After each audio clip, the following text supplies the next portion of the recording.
प्रणाम साथियों, राधे राधे, जय श्री कृष्ण, जय श्री राम। कैसे हैं आप सब? आशा करता हूँ पूर्णतः स्वस्थ होंगे, प्रसन्न होंगे। इसके लिए मैं निरंतर परमात्मा से प्रार्थना करता हूँ। साथियों, आज फिर एक बात करते हैं, फिर एक टॉपिक। बड़ा वहमों में हम लोग फंसते हैं, बड़े वहमी होते हैं, बड़े पाखंडी लोग हमें उलझाते हैं। अभी पिछले दिनों मैं अक्सर तीर्थाटन करता रहता हूँ, तीर्थ यात्राओं पे, कभी कहीं, कभी वृंदावन चले गए, बिहारी जी के, किशोरी जी के दर्शन पाने चले गए, कभी हरिद्वार चला जाता हूँ, कभी ज्योतिर्लिंगों की यात्रा के लिए निकल जाता हूँ। तो ऐसा ही कुछ हुआ। पिछले दिनों मैं हरिद्वार गया हुआ था, हर की पौड़ी पे स्नान आदि कर रहे थे। वहाँ मैंने देखा, वो एक पर्टिकुलर घाट है, वहाँ पे लोग अपने पूर्वजों का, पितरों का, माता पिता, दादा दादी, जो भी उनके, जो इस संसार से चले जाते हैं, उनका श्राद्ध तर्पण वगैरह करने आते रहते हैं। वहाँ पे एक दिल्ली का परिवार मैंने देखा, वो बैठे हैं और वो पंडित जी संकल्प करवा के उनसे उनका जो भी पूजा पाठ है वो करवा रहे हैं, संपन्न करवा रहे हैं। अच्छी बात है, हमारे धर्म में है, करना चाहिए। और हर की पौड़ी जैसा पवित्र स्थान तो नेचुरल है। तो वहाँ वो पंडा जी जो बैठे हैं, ये ले आइए, वो ले आइए, ये पूजा सामग्री होगी, ये होगा, ये होगा, इतने गरीबों को आप खाना खिलाइए। और फिर जब लगभग उनकी पूजा संपन्न होने वाली थी तो उन्होंने कहा, जी अपने पूर्वजों के नाम से आप गौदान कीजिए। बोले गौदान? हाँ, गाय माता का दान होता है, गौदान होता है। गौदान से बड़ा महात्म्य है इसका। आपके जो पितर हैं, पूर्वज हैं, वो इसके बिना बैकुंठ नहीं पहुंच सकते। अब ये कैसे संभव होगा? भाई गौदान, देखिए, आपके जो पूर्वज हैं वो पितरलोक में हैं। पितरलोक से बैकुंठ के बीच में जो रास्ता है, वहाँ पे एक नदी बहती है जिसे कहते हैं वैतरणी। गरुड़ पुराण का उन्होंने संदर्भ दिया, वह वैतरणी नदी। और वो वैतरणी ऐसे ही पार नहीं हो जाती, बड़ी मुश्किल से पार होती है। तो श्रीमान जी कैसे होती, व्याख्या कीजिए। बोले वहाँ गौदान करने से जो आपके पूर्वज हैं, आपके पितर हैं, वो उस गाय की पूंछ को पकड़कर वैतरणी को पार करते हैं और बैकुंठ में पहुंच जाते हैं। वो स्वर्ग लोक चले जाते हैं, भगवान की शरण में चले जाते हैं, उनकी आत्मा को मोक्ष मिल जाता है, मुक्ति हो जाती है।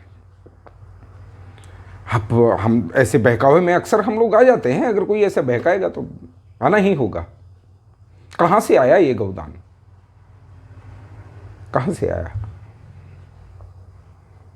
प्राचीन समय में जब राजा महाराजा होते थे, बड़े अमीर लोग होते थे, कुछ महाजन होते थे, तो वो अपने पुरोहितों को, जो उनकी पूजा पाठ करवाते थे, जो इस तरह के क्रियाकलाप कहें आप संपन्न करवाते थे, कर्मकांड करते थे, तो उन्हें उपहार स्वरूप या दान स्वरूप अन्न भेंट किया जाता था, वस्त्र भेंट किया जाता था। और फिर गोपालन होता था।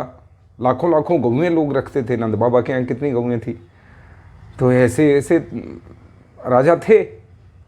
तो वो क्या करते थे, भाई गरीब हैं पुरोहित जी, इनके आश्रम में ब्रह्मचारी भी रहते हैं और खुद इनके बच्चे भी हैं, तो चलो गौओं का दान वो लोग करते थे। भाई बच्चों का दूध की ज़रूरत पूरी हो जाए, तो उससे वो उपहार स्वरूप उनको दिया जाता था। दैट्स ऑल, इससे अधिक कुछ नहीं था। अब हाँ जी, गौदान तो करना बनता है। देखिए, अब वो सेठ जी बेचारे हाथ जोड़े, बोले पंडा जी, अब दिल्ली से तो गाय हम नहीं लाए। हाँ, तो फिर क्या हुआ? यहाँ हम किसी को जानते नहीं है, कहाँ से गाय खरीद के लाएंगे, फिर हम गौदान करेंगे? तो हरिद्वार तो हमारे लिए अनजान जगह है। उसकी फिक्र आप मत कीजिए ना, हम बैठे हैं। हम किस लिए बैठे हैं? उनको साइड में लेके गए, एक वहाँ 1000-1200 रुपये की कोई बीमार सी बूढ़ी सी गाय उन्होंने बांध रखी थी। गाय यहाँ मौजूद है, आप चिंता मत कीजिए, सारी व्यवस्था हम करते हैं, आप यजमान हैं। बोले तो करवाइए पूजा, बस आप इस गाय का जो मूल्य है वो दान कर दीजिए, आपके हिस्से में ये पुण्य कर्म, गौदान का कर्म जो है वो आपके हिस्से में लिख दिया जाएगा और आपके पितरों की, आपके पूर्वजों की मोक्ष होगी। और उन सेठ जी ने तुरंत 21,000 रुपया भेंट कर दिया। मुझसे नहीं रुका गया, झगड़ा होते होते बचा बाई गॉड, मुझसे नहीं रुका गया। मैं क्या पंडित जी और जजमान जी, आप भी सुनिए, बैठिए। ये गाय इन्होंने आपको दिखाई, क्या आपको लगता है ये 21,000 की होगी? नहीं नहीं, ये श्रद्धा का प्रश्न है। हाँ, श्रद्धा का प्रश्न हो सकता है, अवश्य आपका सामर्थ्य है, आप कीजिए, करिए।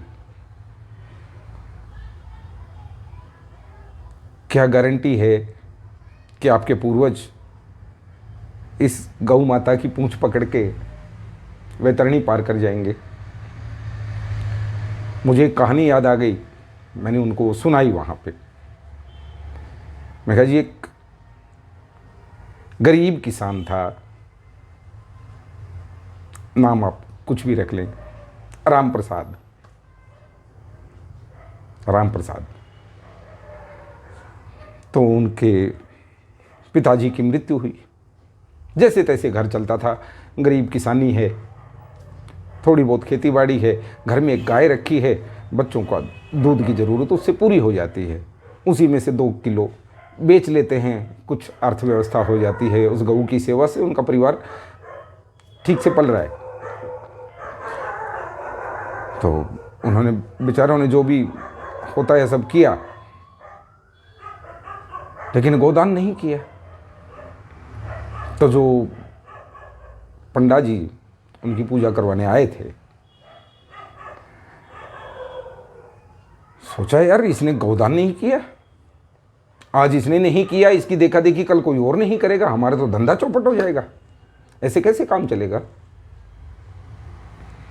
तो एक दिन सुबह सुबह आके पुरोहित जी ने दरवाज़ा खटखटाया, भाई राम प्रसाद। हाँ जी जी, प्रणाम प्रणाम, आइए विराजिए। यार एक बात कहनी थी। क्या? बोले तुम्हारे पूर्वज अभी कुछ समय पहले जो गुजरे हैं। हाँ हाँ, तो उनकी पूजा अभी अधूरी है। कैसे? बोले यार बेचारे बहुत दुखी हैं, कल रात मेरे स्वप्न में आए थे, वो पितृलोक में हैं और वहाँ जितने भी उनके साथी संगी जो भी थे सब वैतरणी पार करके बैकुंठ चले गए हैं, वो अकेले हैं और बड़े व्यथित हैं। तो कल को पितर तुम्हें परेशान भी कर सकते हैं, अब उनकी तो आशीर्वाद तुम्हें चाहिए ही ना। हाँ बिल्कुल चाहिए। कैसे कैसे होगा? आप आज्ञा कीजिए। बोला तूने गौदान नहीं किया? गौदान करे तो उसकी पूंछ पकड़ के तुम्हारे पितर जो हैं वो बैकुंठ को जाएंगे, तब जाके बात बनेगी, अन्यथा तो ये नहीं बनने वाली। अब राम प्रसाद ने भी सोचा पंडा जी जो हैं लालच में हैं, चलो कोई बात नहीं। खड़े हुए, गाय की रस्सी या संकली जो भी होती है खोली और ब्राह्मण देवता हमारी तरफ से ये भेंट आप स्वीकार कीजिए, गौदान स्वीकार कीजिए। हमारे पूर्वज, मेरे पिताश्री, वो ऐसे भटकने नहीं चाहिए, उनको बैकुंठ जरूर मिलना चाहिए। हाँ ठीक है, मिल जाएगा। आज तुमने गौदान कर दिया है, बड़ा पावन दिन है, आज एकादशी है, पूर्णिमा है, अमावस्या, जो भी।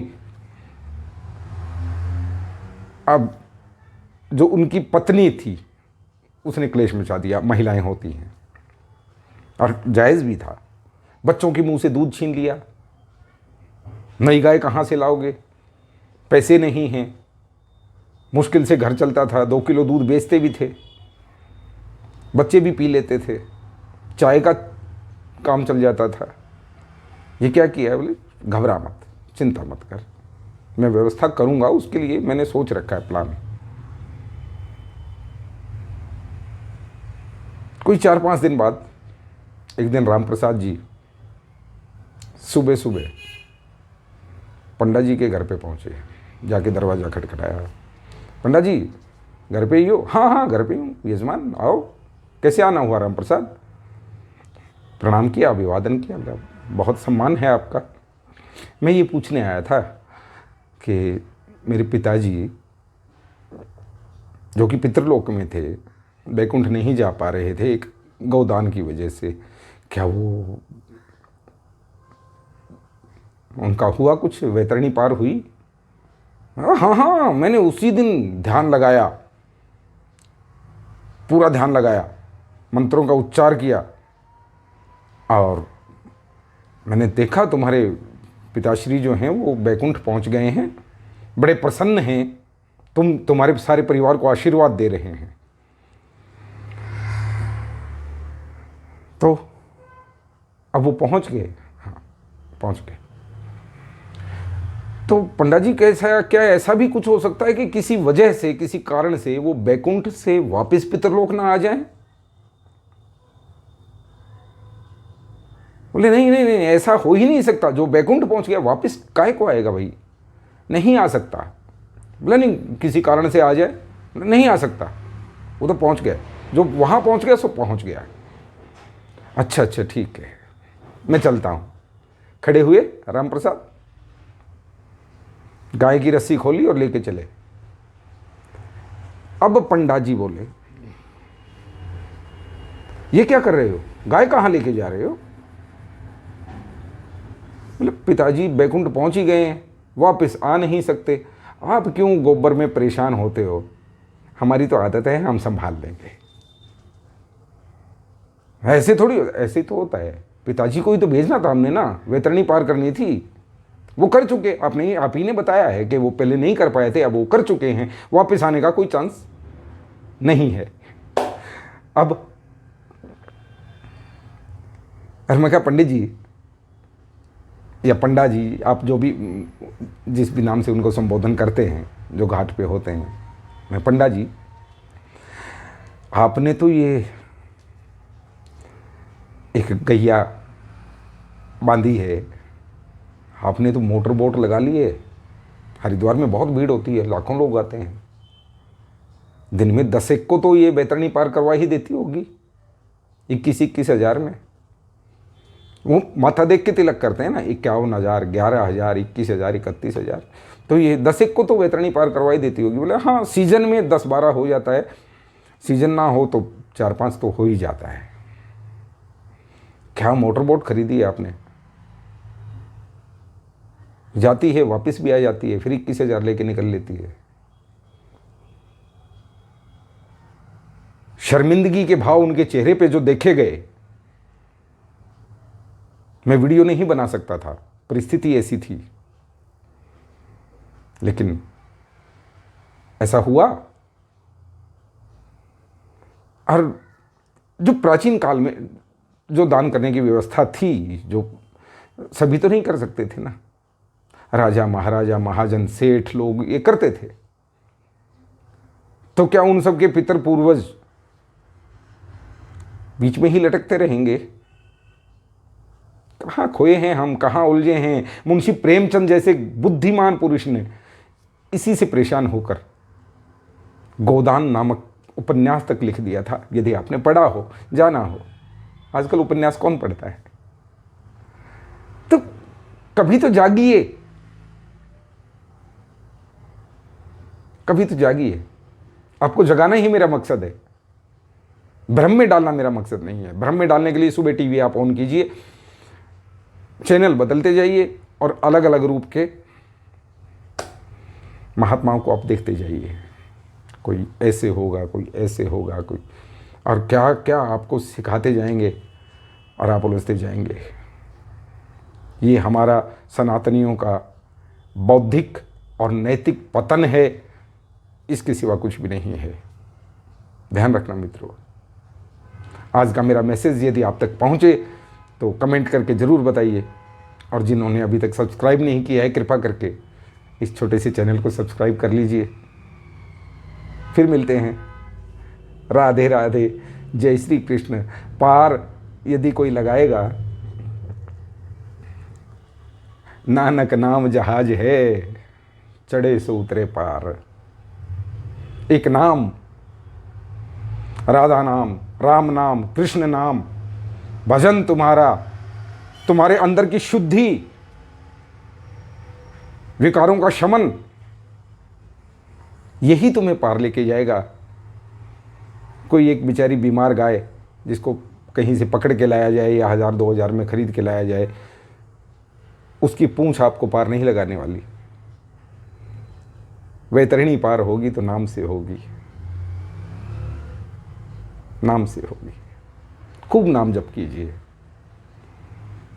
इच्छा से या अनिच्छा से कीजिए, क्योंकि जिस प्रकार अमृत अपना स्वभाव नहीं छोड़ता, जहर अपना स्वभाव नहीं छोड़ता, आप जहर को खुशी से पीजिए या कोई ज़बरदस्ती आपको पिलाए, प्रभाव एक ही होगा।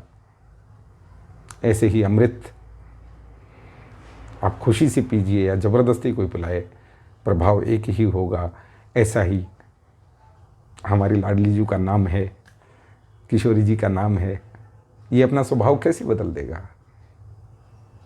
जरा विचार करें, जरा जागृत हों और फिर से हमारे सनातन को खड़ा करने में सहयोग करें। इतना सा कहना है, इतनी सी प्रार्थना है। राधे राधे, जय श्री कृष्ण।